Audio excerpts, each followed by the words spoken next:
This Bigfoot sighting report comes out of Tsawhawbitts. It was named Tsawhawbitts by the Shoshone Indians, and they warned settlers to stay out of the area. They avoid it because of some hairy giants that would kidnap and eat people. Now the area is known as Jarbidge. Hunters encounter an aggressive group of Sasquatch in the Jarbidge Mountains of northern Nevada. My stepdad and I left Reno, headed for northern Elko County and the Jarbidge Mountains for his archery mule deer hunt. He had drawn early on the morning of August 6, 2014. It took about 7 hours to get there, as we had to finish some shopping for perishable food items we needed. We really didn't have a set return date for this trip. We just planned on staying out there until we had enough of the season. During the 7 days leading up to us leaving northern Elko County was just getting hammered with rain and thunderstorms every day. The day before we left, I had read that there were 4.5 inches of rain in 6 days, which for the desert is a ton of water. There were areas up there that were currently flooding at the time we left, and much of the northern area of the county was under flood advisories. We really didn't know what to expect up there, and the forecast just kept calling for more thunder showers every day pretty much around the clock. We were there for a total of 12 days, and 9 of those days it rained heavily when the thunderstorms rolled through. It turns out while we were there, it rained almost another 6 inches in 9 days. It was a very soggy trip. I tell you this to give you an idea of the great tracking conditions we were presented with, if you could find any tracks before the rain got to them. We arrived at camp a little after 2 p.m. on the 6th. By the looks of it, nobody else had been on any of the roads we traveled to get back to our camp. With as wet as it would have been very evident if someone had. We got stuck several times trying to get back to the camp. The season started on the 10th, but we showed up early to get some good scouting time in before then. We set up a few quick things, unloaded the side-by-side, and hit the trails. This was my stepdad's first trip into this particular unit, and he was very anxious to see what the country was available to us. We scouted around until 7-ish, returned to set up camp early enough so that we could keep dry before the rain started that night. While doing that, I noticed a broken tree I had not noticed before. I went over to check it out, and was immediately taken aback by it.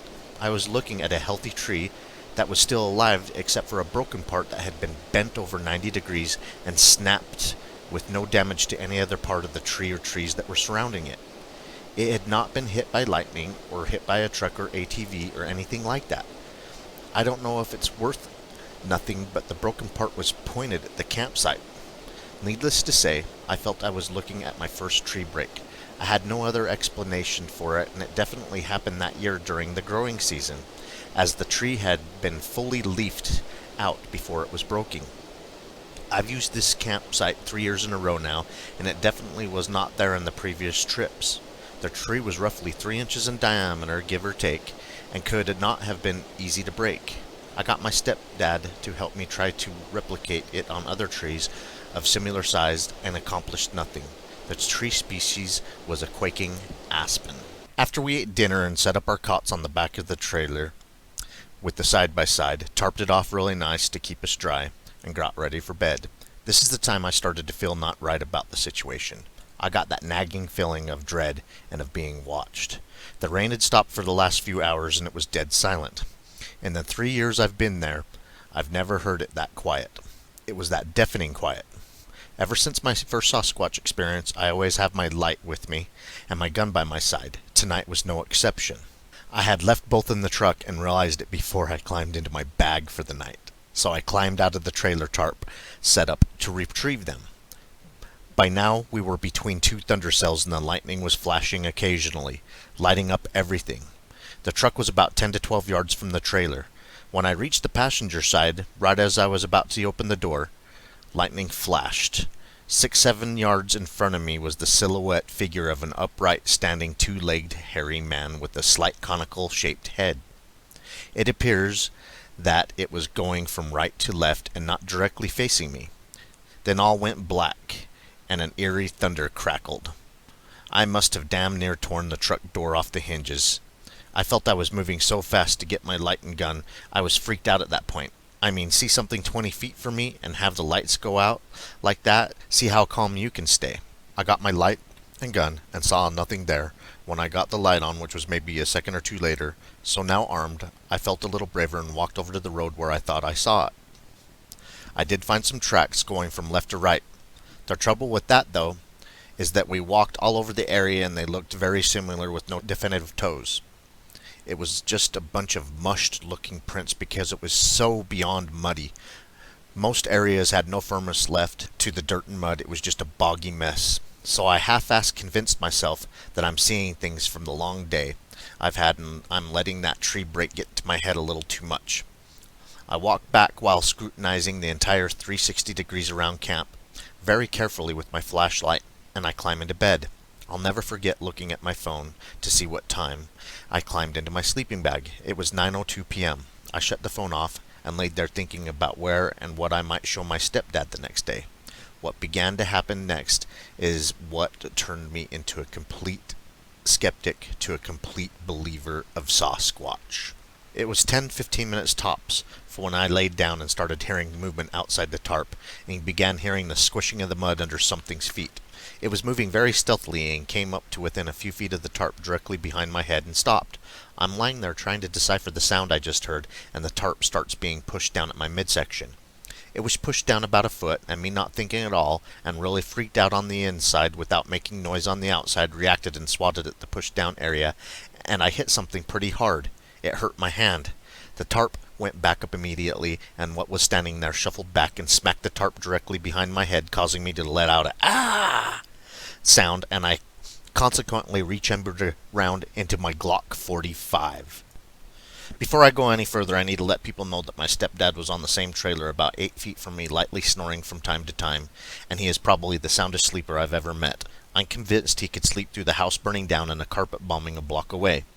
The way we had the tarp set up was like a burrito, with his end tied closed and my end being open, the end we climb out of. So now I'm lying there with my gun, ready after it slapped the tarp behind my head, and then it goes dead silent. I'm not sure how much time goes by during these silent periods. It could be as much as 5 or 10 minutes.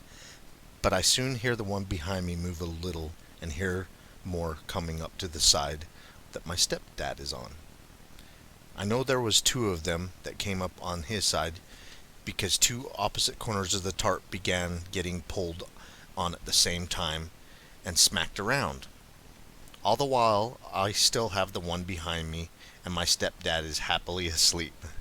This is the point where everyone always asks me, why didn't you wake up your stepdad and why didn't you start shooting? Well, I was trying to wake him up. I would call out his name as loud as I felt comfortable because these things heard you. It would amp them up and they would shake the trailer and slap and pull the tarp. Now, as far as shooting goes, I wanted to in the worst way. However, I couldn't see what I was shooting at, and I only had 13 rounds on me. I left my other clip in the truck. Knowing there was 3 of them outside, I didn't feel shooting would accomplish anything except maybe getting us both killed. I felt the gun probably wasn't big enough to do the job unless I had a clean headshot or 2, and it was almost pitch black with the moon just starting to rise. Not to mention, I had a man asleep that had no idea anything was happening. If I were to have shot at one and they really attacked, he would never have stood a chance, and I would never want to put a family member or anybody for that matter in that situation. They hadn't tried to come in. I felt it was a scare tactic to get us to come out. So that crap keeps going on for a while, and I keep trying to wake up my stepdad to no avail. During one of the silent periods, the one behind me started to urinate just a few feet behind my head. That put a whole new scared into me for some reason. The volume had to be 2 to 3 times that of a man urinating. To me it sounded like a horse or a big bull urinating. I also need to say that the tarp was over 7 feet off the ground where this thing pushed down on it earlier. I couldn't do it, and I'm 6'3" and 305 pounds, and this thing's outside had me feeling like an infant. It gave a whole new feeling to the situation. After it urinated, I was really freaked out. 1, maybe 2 steps from having a complete breakdown. I was shaking with tears rolling down my face and my nose running like a child. I'm not ashamed to say that either. It was truly the scariest thing I have ever experienced in my life. It was happening 100 miles from nowhere in the dark with multiple Sasquatches. It got quiet after it urinated for a short time, then it started breathing deeply and heavily. When I made another attempt to wake my dad again, it had a real menacing sound to it. And then the other two swatted around the tarp some more. It got quiet again, and then from front of me, this time, another one or more started throwing rocks and debris at us. It was hitting the tarp from all over from in front of me. It stopped shortly after and got real quiet. The two behind my stepdad moved back quite a bit, it seemed, and they started throwing our firewood around and stomping on the ground and breaking tree limbs. The commotion almost woke my stepdad up and had me laying there with my gun pointed back over my head, hoping they would just leave already. But that wasn't happening. It got quiet again, and this time was quiet for the longest, and it made me feel better, like maybe they were leaving because I heard a lot of movement off the trail in the tree line. As I'm feeling better about it, the one behind me never left. It started to urinate again and turned midway through and finished by urinating behind my head on the tarp, and followed up with a low, grumbled growl. I felt it reverberate through my body and shook the tarp. That was the final straw. I lost it. I had a small 3-foot-long rake we used in the camp with me in case it rained, so that I could push water up off the tarp. I threw it at my stepdad and started screaming for him to wake up. The rake had an aluminum handle that hit the metal side caught in my stepdad's arm, then bounced and hit the trailer railing, just making a hell of a noise. The one behind me backed off and made some weird noise I can't describe. My stepdad finally woke up and was pretty upset. I hit him with the rake and woke him up. During that time, the one out in front of me started throwing things against the tarp. I'm yelling, telling him what's going on and that we're surrounded by these things. He grabs his gun and flashlight, half groggy, and starts climbing over me to go out and investigate. I told him he's crazy and followed because I felt going alone was probably suicide. We climb out and there's tracks everywhere. Good tracks, bad tracks. Our firewood is everywhere, and a big chunk was torn off a tree from approximately 11 feet up. To my left is the truck, and the thickest brush and trees I can hear one moving in there. The one out in front was started throwing rocks at us again. The two that were behind my stepdad had come back up behind the trailer and started shaking it. I'm expressing to my stepdad that I no longer want to be there anymore. He simply replied with, "Get in the truck." We got in the truck, and the thick brush 5 yards from the truck started shaking violently, and so did a large mature tree. We got in the truck and started to leave. We couldn't leave fast because it was incredibly muddy. We never saw one on the way out. We were both silent and watching out for them on the way out, and when we hit the pavement finally, I just shut down with my gun between my legs, pointed at the floor in complete state of shock. I remember my stepdad couldn't believe what little he saw and experienced, but he wasn't as freaked out like I was. He experienced 5 minutes maybe of what I endured for an hour and a half. When he turned the truck on, I felt like it had been 3 or 4 hours, but the clock read 10:35 p.m. I couldn't believe it. He tried getting my gun from me because I guess I looked really unstable, but he wasn't getting it. He just had to settle for me unchambering around. We didn't know what to do after that, but we needed to go to the town of Jarbidge the next morning, so we drove there, which was 28 miles north of where we were, so I gradually regained my composure and got a really crappy few hours of sleep in the truck while we were parked there. Morning came. We hit the store, then headed back to the camp we had left the night before. I fully expected to find everything in shambles and ripped up to some degree, but when we arrived, it looked as if we had never left, minus the firewood being thrown all around. We started packing up camp because we sure as hell weren't not going to stay there anymore. We had to get the hitch off the side by side to tow the trailer out with the truck, but it was cemented in from all the mud, so I had beat this thing out with a small sledgehammer. It made a hell of a noise up the canyon, so if anything was around, it was going to know we were there. I have to add that it rained rather hard after we left the night before, and all the tracks had been destroyed to the point of not being able to photograph them and have them to be useful at all, so that's why there was no track photos. It was 10 to 15 minutes after I got the hitch out. We were finishing loading up. I was loading the last ice chest onto the trailer, turned around to talk to my stepdad who was talking to me, and noticed some movement at my upper right, 35 yards away on a low ridge line on the north side of camp. I turned my head a little more, and sure enough, I'm staring at a Sasquatch who was staring straight back at me. It was 8:30 a.m. against a cloudless, piercing blue sky. It had to have wanted us to see it.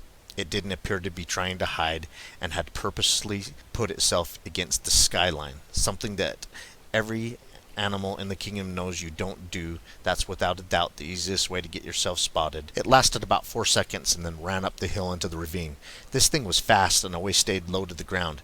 It had a burnt auburn cinnamon colored hair that covered everything I saw on it, which was from the mid-torso on up. It had thinner looking hair on the chest and thicker on the arms. I would have to guess the length at 4, maybe 5 inches. The face had a wide smashed down looking nose with piercing dark eyes that looked recessed back into the head more than you or me. The exposed skin on the face was lighter colored than the hair, with a slightly darker buckskin kind of coloration. It didn't have a mustache and had a low, wide mouth and jaw line that seemed very robust, with a slight conical shaped head that seemed to come directly out of the shoulders with no visible neck. It had very wide shoulders that were probably 2 or more of me, with very large pectoral muscles. That was definitely a male. I can't give a good height estimate because it seemed to be squatted down throughout the sighting, and even when it left, I felt it was severely crouched or running on all fours. 7, 8 feet or bigger maybe. I really am not sure. I did see a hand when it turned to leave. It swung its left arm up above the ridgeline, and you could clearly see 5-fingered hand that was quite large. I was the only one to see this, as my stepdad had his back turned and only turned quick enough to see the sagebrush moving that it had hit when it ran. We promptly got in the truck and left after that happened. We left and headed for a Forest Service campground that was about 8 to 10 miles away. We figured we had obviously set up camp in an area that seemed to be important to these creatures, so we went for something that had been designated campground for tens of years, already hoping they would stay away. It didn't work, but they didn't get that angry attitude they had before. There was a few exceptions, but they were way more docile with us in our new spot. I don't remember the order and how the nights played out because we spent 10 total nights there, and I wasn't documenting the events, but I can give you what happened when they came around. The first night was quiet, but I couldn't sleep for obvious reasons. The night of the 8th, I was feeling a lot better about the whole situation, as our buddy Mike joined us for the next 7 days, and he has been hunting this particular area for the last 42 years and knows the area like the back of his hand. Having 3 guys in camps was a good confidence booster because Mike was a light sleeper like myself, and there was one more gun in the mix now. Mike arrived just before sundown on Friday the 8th. We got him all set up in camp, ate some dinner, and filled Mike in on what was happening the night of the 6th and the morning of the 7th. He thought we were pulling his leg, but quickly realized the seriousness of what we were saying. We were not joking around and very adamant about what we were saying. Mike is one of the few people I told of my first encounter, so he thought we were joking about that because who does this crap happen to twice? My stepdad went to bed, and me and Mike sat at the fire talking about the other events. After a while, we started hearing noises a little ways off and let the fire burn out because the moon was almost full and you could see 1,000 times better without the fire. Anyone who has spent time out under a full moon with no canopy overhead knows how bright it can be by a full moon. You can literally read a book by the full moon light if you wanted to. The noise kept creeping in closer and got that distinct bipedal signature to it. Mike couldn't believe what we were hearing. He immediately asked me if I had my gun, and I assured him I did, and suggested that he get his. So we were sitting there, and this thing sounded really close. It also sounded like there was just one, but I've thought that before and don't believe they travel alone very often, so we kept listening hard to maybe pick up another one, but we never did. So after a while, it stopped, but we knew it was there because it never seemed to have left. So I turned my flashlight on and started doing a sweep around the camp. Behind a large tree and bush, Mike said he saw a big set of eyes that looked kind of green. So I focused back on that bush, and sure enough, there was a large set of eyes that appeared to be watching us, as they looked to have a good 6 to 8 inch spread between them. They even blinked twice before this thing took off running and breaking brush on its way out. So for the next 3 hours, we sat guard around camp. It really surprised Mike that there were such things happening. He is an older gentleman in his 60s and never experienced anything quite like that. It was another sleepless night. The next morning we went over to the bush. We saw the eyes behind and measured up to where they were. It was 8.5 feet up. After that night, they all kind of blurred together into one. There was one night when Mike was still in camp that something came into the camp and was walking around and hit one of our ice chests and spun it around. It woke me up a little before 4 a.m. and I was very upset and angry at these things, and so I started screaming obscenities at it, and it woke Mike up at the same time. I actually climbed out to confront this thing because it seemed to be alone and it ran away into the trees and brush. I continued screaming at it while Mike was getting out of his tent, and it clacked some kind of wood together fast 3 times. Mike and both started screaming at it, and it busted a big mature aspen in half and left. The tree was 10 inches in diameter when we found it at first light, and sounded like a rifle going off.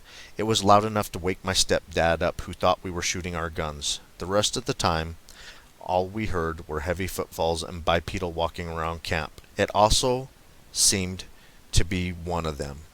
It was 11 total nights of that kind of stuff going on and the big encounter at the beginning. These deer hunters' Bigfoot experience happened only 20 months ago. This is what brings us into the Jarbidge Wilderness area to search for Bigfoot. We're going to bring you our Bigfoot expedition videos in the near future of this area. We wanted to bring you the story behind it first so you know the reason why we're here. Keep on watching. We're going to keep on squatching.